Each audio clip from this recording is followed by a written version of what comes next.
Hello gamers, I'm Paul, and welcome to Tried and True, a story focusing on the revitalization of the Warmachine and Hordes community in the small state of Delaware.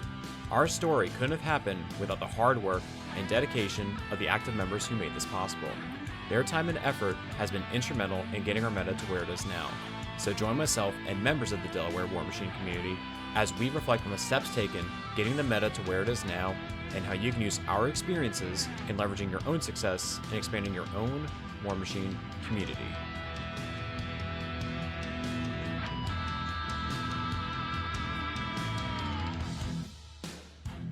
Hello everybody, and welcome to the 4th episode of Tried and True. I'm your host Paul. And I'm Dan. Hi, I'm Andy. And I'm Erica. This is actually the first time that we're not going to have any introductions because we have all of our co-hosts at this time. So we wanted to take a moment and just talk a little bit about some awesome events that have happened within the last week. We ended up going to Maryland for an open play, and we also hosted our first ever food machine. And I like how, as we've done more of these episodes, we added more and more hosts, but now that the meta is up and running, and so are our hosts, we're not adding any more, and we're about to kind of transition into this phase where we try and coast and continue to build. Some kind of analogy or plan. Weird. But what were your overall thoughts of Maryland? I think that they had a very good open play setup. You know, we had our own area of the store that we were able to gather in, and we took over all of the tables back there. There was good attendance for the event, and I think that there were a good range of players. There were some small point games. There were some larger point games. There was some, fun stuff going on that wasn't necessarily 100% by the rules, but everyone was enjoying it, so more power to them. What was the name of the store? Critical Hit Games is in Abingdon, Maryland. Yeah, that place is awesome. They have a lot of space and a lot of 3D terrain lying around. They were very prepared for us. That was beautiful tables. Just some of the most beautiful tables of Warmachine I've played in a long time. I was going to say, one of my favorite things about visiting other stores is seeing what armies those players play. So I think seeing Ryan's army, that was my first time seeing a dwarves army since Mark 1. So it was really cool seeing those models on the table. Oh god, and Max with his double full Tuffalo unit where he's just throwing yaks at you all day long. Yak attack. Maryland was really, really fun. Ryan and Sam have been coming to our store for a little bit, so I think this was his second Sunday open play, and we were able to marry up our schedules. We went down there to support them, and it was fun. I think we had 12, 14 players there? Yeah, for their first event, that's really good. That's great. Yeah, first or second event. You see the trends, right? They were relying on us to bring 5 of those 14 players. We did that. We helped them out, but that garners even more attention because everyone else in the store is going to say, hey, what are those almost 20 people doing back there? It's not even a tournament. They're just here hanging out, having fun. I want a piece of that. And we got to go and share the space with the other players. I know that there was a Magic or some kind of card tournament going on over there. We had some other people, I think, playing Flames of War. So there was definitely a lot of eyes looking back behind us. And then yesterday we ended up having our first ever food machine event. That was incredible. Yes. We smashed our donation goal, right? So as of this morning, we're at $620. Nice. Out of a starting goal of $500. So thank you everybody that came out and donated. That's not even including all the cans that people brought in that I still need to go and run over to the food bank. Yeah, I'm surprised you were able to drive home with both your army and all of those donations in the car. That's what the SUV is for. Yeah, it was cool having people come in who might not have necessarily played that day that were part of our gaming community, but came and dropped off cans and rooted on the players. So that was I didn't really even cool. notice that. Yeah, so I think Tim stopped by and Jamie. Hoy came too. And Hoy, that's right. Yeah, Hoy stopped by also. It was really cool with doing that. And for our people who don't know what Food Machine is, Privateer Press put out this rule set for an alternate steamroller format called Food Machine back in 2016. The overall idea is that you would end up bringing cans of food, making donations, and you'd be able to quote unquote cheat at the game. Shamelessly cheat, yes. This is the dirty stuff coming up. You could be able to spend anywhere from changing rules on your models, increasing their threat ranges, stealing spells from other casters, or even just having another caster run their army, which is how I think Pete won. He took Madrak 3, the Gator Chieftain, as he called him. There's a reason that they don't have battle lusting gators. It was a lot of fun. It was a great opportunity. We had the local news reporters come someone out to go and cover the story, and it was just great. It was good publicity for alternate universes, and we are just very thankful that they allowed us to go ahead and use this space. And it was also good publicity for the Food Bank of Delaware. You know, you just like ask yourselves what it is that we are doing these events for, right? Why would we take a regular steamroller and turn it into this fun format? Why? Because I wanted to play Sorsha 1 with an ARC node. That's why.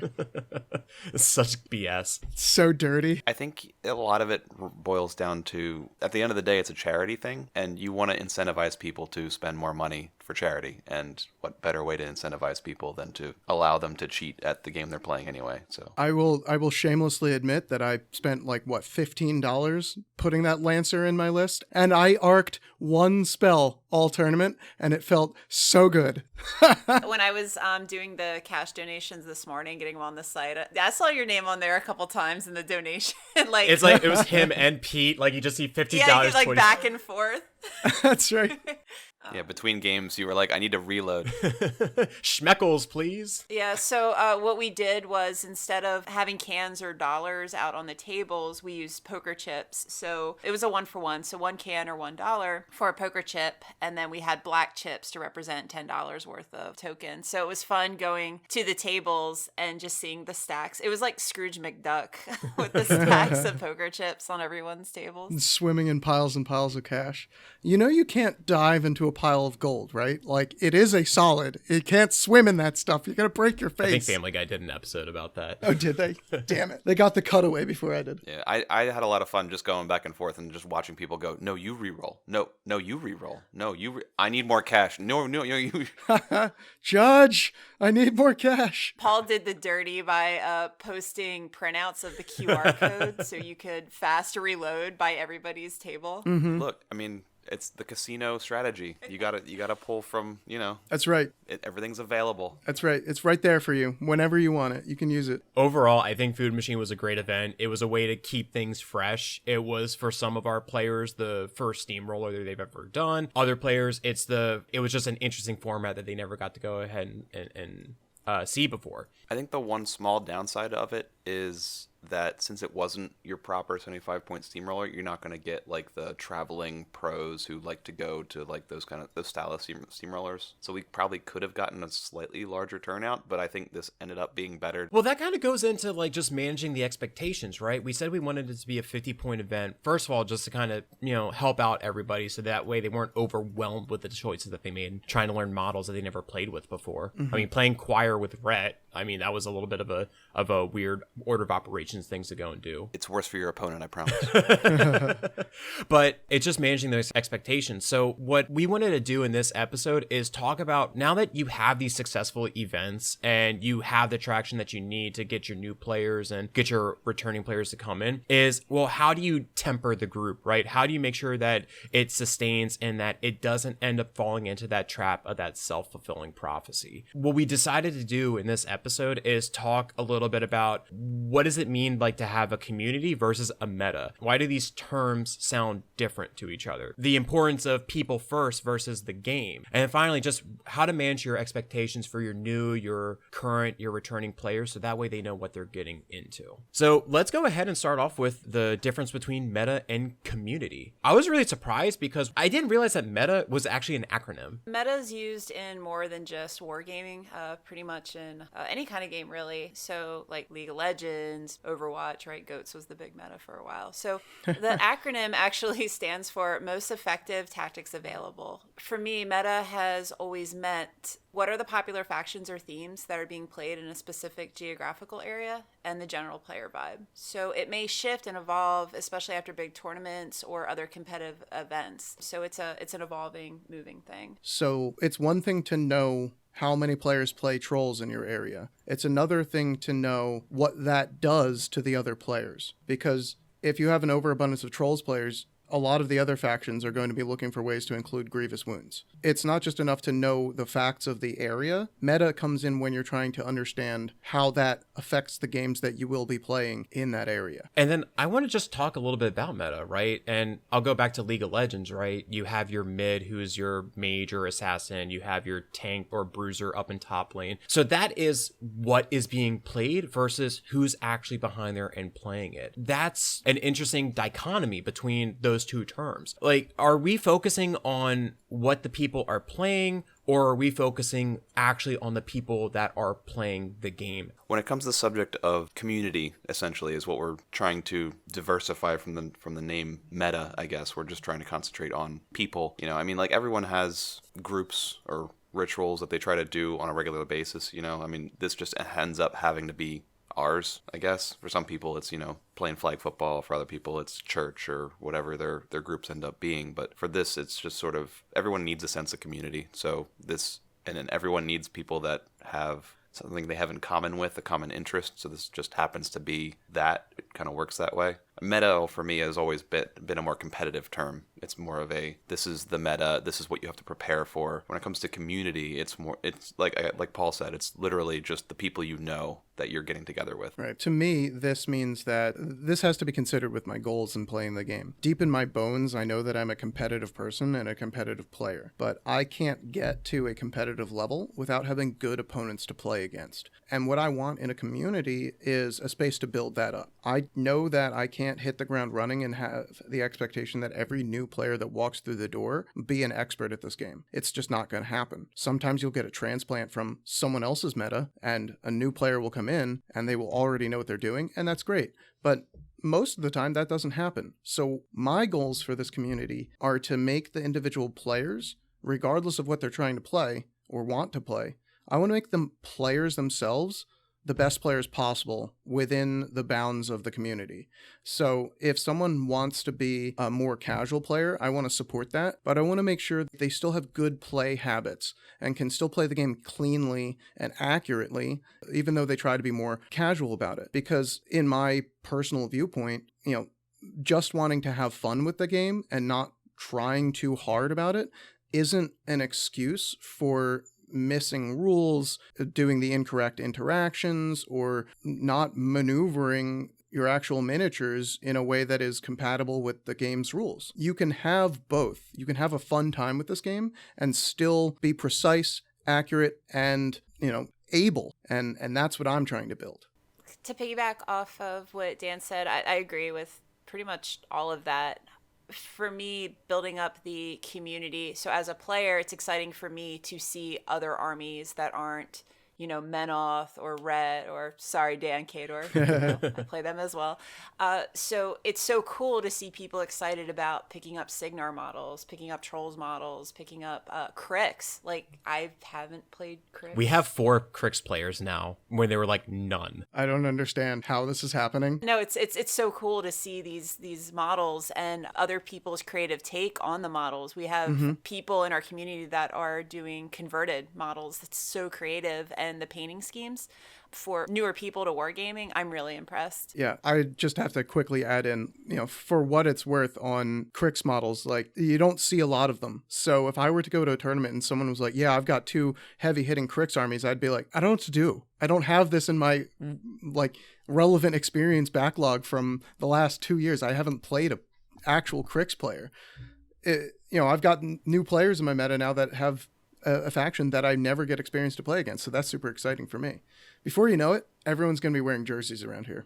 No, we're not doing that. We're not doing that. All right, tattoos it is. But yeah, no, it's exciting to have different armies that we're not used to seeing. And I think for me personally, so as a player in 2022 versus playing this game in 2019, for me personally, I have way more of a positive outlook on it. And I think that's important too when you're introducing this game or playing with new people or people in general, is try to be positive about it. It's so easy to rip on Riot Quest models or Archons, right? Thank God they got nerfed in October. But I think that's really important, is maintaining a positive outlook on the game overall. You don't want to kill the fun of another player that's excited about the models that they brought to the table. You want to go play House Guard Rifleman? By all means, let's go put them on the table and let's see what happens, but I would never want to go and take away the fun of that. And what's neat is that even with what our players are playing and what they're excited about, we're excited about it too, and we're offering suggestions on how they can go and play it.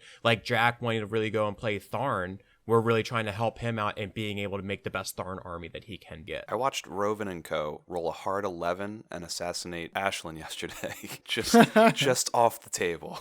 The best miniatures in the game are the ones that typically end up either having the highest maximum output on a chance that you spike something, or that they are just above the curve in terms of reliability. That doesn't mean every model in your army has to be one of those things.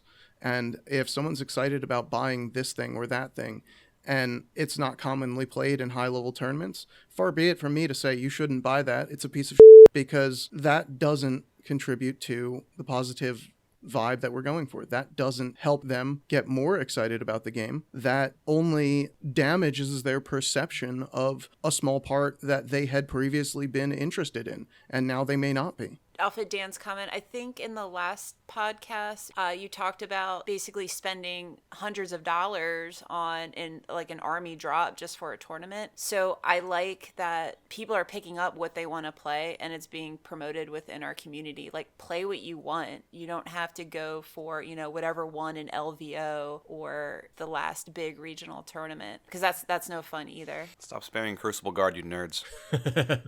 That is a lesson that I had to learn the hard way. I sat there after that tournament saying, I just bought all of these Archons and for what? One more first place victory?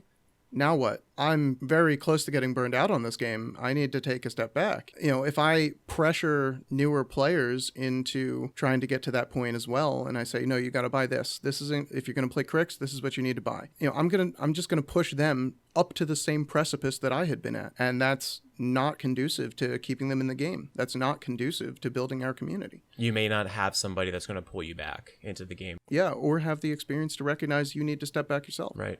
But how do you think that this overall has changed the perception within our Delaware Warmachine community now that we are focusing on our players as people as opposed to focusing them as opponents?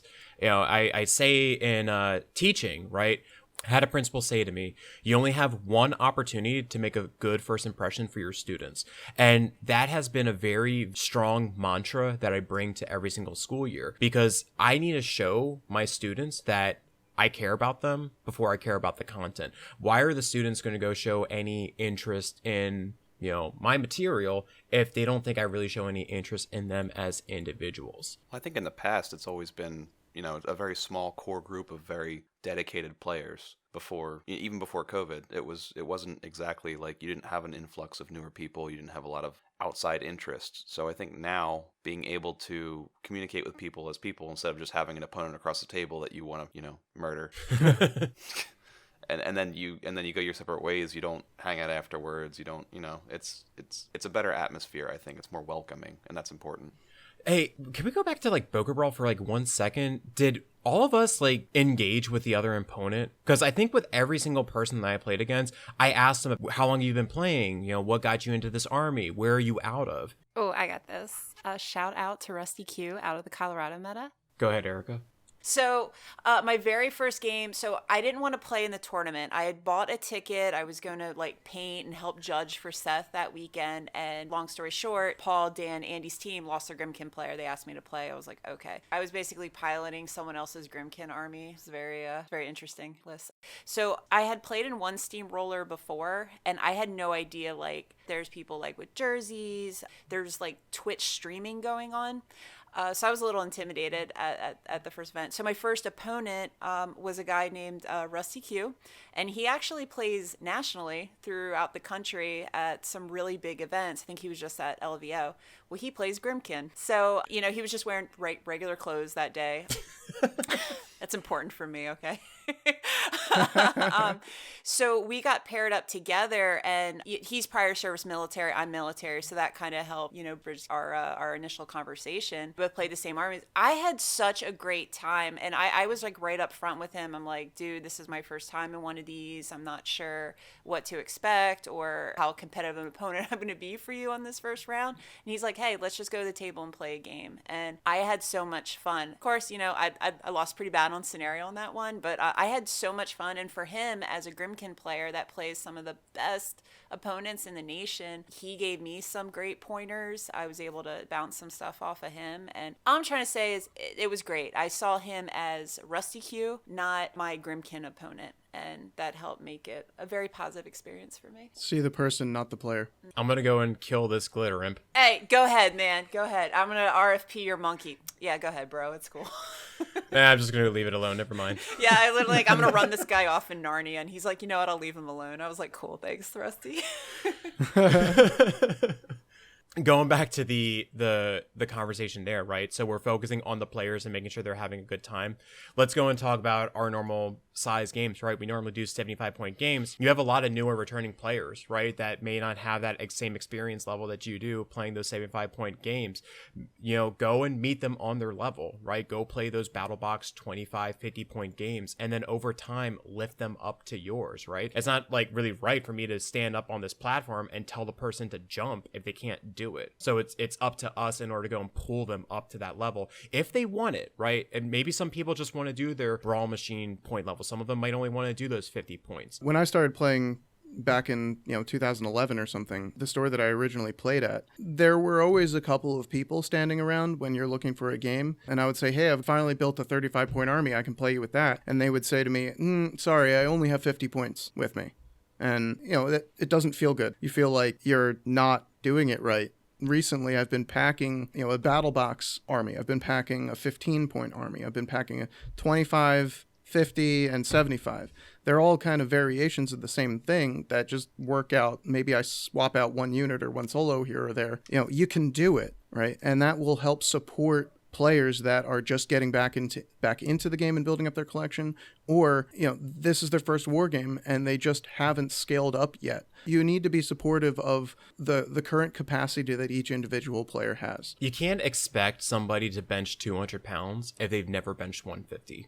Right, so you have to be able to build up to it. Right. I think our Escalation League is a perfect example of this, honestly. It's literally just, a lot of our more experienced players are playing completely new armies as well. So it's just fun to, play 0 points, play 10 points, play 15 points as the weeks go on of something that you're kind of almost not quite on the same level as a brand new person, but, you're having fun doing something different, but you already know the rules enough to teach somebody that's brand new to the game. So it's honestly, I think it's going to bring a lot of people along to increase their collection, like Dan said. There's also other things that are good with focusing on the person as well. You show interest and you show that you care about the other individual. One of our players, his mom was recently in the hospital. He was gone for like 2 or 3 weeks. And I ended up reaching out to him, not saying, hey, when are you coming to the shop? I said, hey, it's been a while since we've seen you. Is everything okay? What's going on? And he ended up telling me, like, yeah, my mom actually has stage 1 cancer. It's fine. Like, she's in like prep for surgery to go get it removed and everything is fine. I've just been kind of bogged down by that, right? And we're happy that, the surgery went well. She's in recovery right now. And it really fosters that sense of community. And one of our sets of players, it's a father and son, and the son, I think, was just recently sick with some kind of bug, and we're all like asking, hey, is he okay? Is he all right? Do you need anything? Yeah, and this is one of my favorite things, is that it takes a village, right, to raise a child, that they say. He's like a young adult. He's not a child. Is this kid He's 16 bigger or 17? than us. It's just an idiom, Jesus. Paul, you're a teacher. My wife is a teacher. I think we're both pretty familiar with the horror stories of really, really terrible parents, right? Sadly. And when someone that's a parent comes to me and says, you and the other members of the community are, really welcoming to us, you're spending a lot of time there. In the case of emergency, if I'm not able to be at the store, but my son is at the store, I want you to have my contact information. He's a responsible individual. I trust him to be there alone, and he's of an age that would be appropriate, which is key. You can't necessarily always trust everybody. Yeah, don't drop your 9-year-olds off, please. Don't do that. Right. This father trusts his son to be there and just wants to make sure that there is a safety net in place in case of emergency. So, I let him know, you sending this message to me as an organizer, to my other co-organizers here on the podcast, this means a lot to me.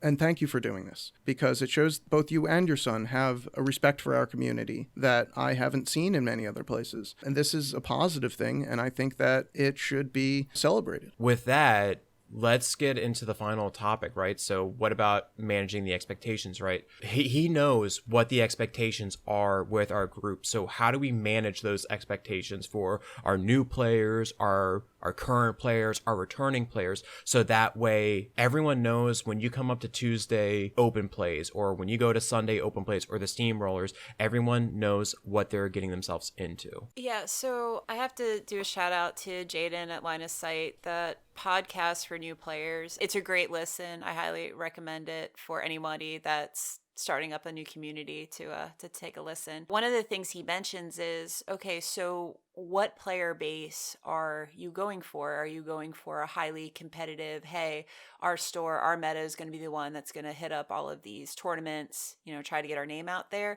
Or are we looking to invite new players and kind of grow that community? So I think off the bat, that's really important. And not saying you can't focus on one over the other or not be flexible with it. Let's say, we're all planning on going to Broker Brawl in the fall. So probably in the summer, we're probably going to be bringing more 75-point armies to the store to get practice in. But that doesn't mean, in your off season or however you'd want to, look at that timetable, doesn't mean you can't be flexible. Communication is the key. And I think Jaden talks about that a lot in the podcast, is being upfront and being straight with people. Managing expectations is only possible when you're communicating what those expectations are. Maybe you have, the casual list, and maybe off the side you do your more competitive list. Or possibly if you get there early enough, like, hey, we plan on doing our competitive list at this time, just so we get the reps within it, but then we'll be able to be able to play afterwards. You don't want to scare away your players. Like, you don't want them to feel like they don't matter. But I think it's just important to have that communication of being able to know what is it that you want to get out of it. Your goal doesn't have to be the same every week either. Your goals can change as long as you're communicating about it. Say, hey, we're going to compete next month, so we're trying to get more reps in for the next couple weeks. I think people understand that. Yeah, and communicating that with them shows them that, in fact, you do respect them, because you're letting them know what your goals and your wants are. I think one of the benefits, too, with our group in the region, we have a shared Google Doc that's online, so all of our stores within, 100-mile radius, we're tracking on what events are happening when, so we're not double booking. Some of our open plays, you could advertise them as possibly like, hey, if you want to practice your lists, here's an opportunity. Here are other players that are possibly playing in that tournament. So, like Dan was saying, communication's so important, and kind of putting that expectation out on the forefront. That way nobody feels like they're forgotten or that they don't matter. Right. And open play to me means bring anything, play whatever you want. But then another type of open play you could schedule would be, steamroller practice, which would be like, the expectation going in would be, we're looking to practice competitive 75-point level lists, because that's what this has been tagged as or advertised as. And then I guess not only for the expectations on what kind of, what you're scheduling out, but also the expectations for the games themselves. In the case of Maryland, my first game I played against Ryan, and again, Critical Hit Games had the beautiful 3D terrain. I wanted to go and fight on this desert. There was just beautiful obelisks and rock formations and these big old platforms like hills. I talked to Ryan. I said, dude, there's no 3D elevation rules, but do you want to play with these? And he says, that sounds like fun. How do you want to go and house rule that? So we basically kind of came up with our own house rule of you had to go on these steps in order to go put the models out there. And it made for a more engaging experience, where he had his mortar crew on one mountain, I had my rifle crew on another, and we're just taking pot shots at each other's army. And it felt very thematic. It felt very much like you were watching a movie as opposed to just playing the game. And we were able to get that awesome experience. However, Dan, you can talk about your experience with Ryan that following game. I mean, it was a pretty standard 75-point level experience. We moved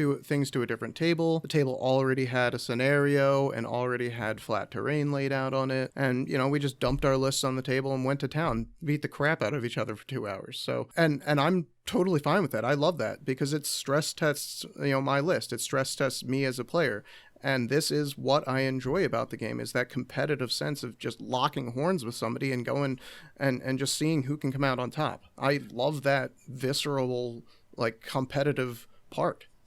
But your specific game, though, you didn't use any of those 3D elements. You didn't climb the mountain or anything like that. Didn't need to. I mean, we played with flat terrain. That was just already on the board. I didn't even think of adding in that. I mean, granted, the physical terrain wasn't there to support that, and probably didn't put the idea in my head like it might have for you. But, my default is just going in, playing by the numbers and playing your normal game because, I really just enjoy that part of it. And I think you had a game against somebody later on that day, like you moved on to a different opponent and they were like, all right, hit me hard. I want to see what it's really like when I have to play against somebody that's really good at this game. That game was with Sam. He was a 25-point Brawl Machine player for the longest time. He also played Red. It was the first game that we played against each other. And I asked him, hey man, do you want me to go easy on you? Do you want me to not pull my punches? And he said, I want to see what this game is like at a competitive level. And I said, okay, man, let's go ahead and play. I run my guys up. I was playing Kalissa. He was playing Gary 1. He threw all of his things up there. And on my following turn, I think I destroyed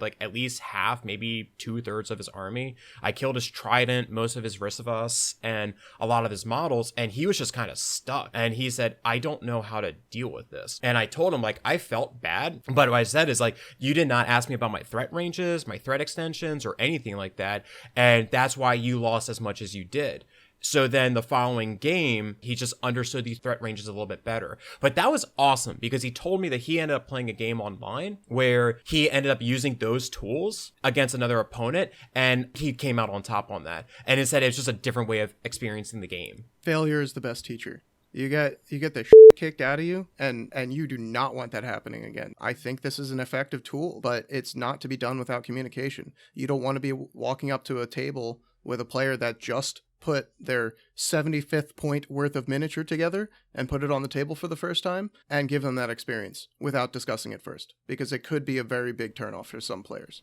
So I also had a game against a newer player that day before I did that flat terrain game. And one of the players that showed up said that they had 25 points worth of Signar.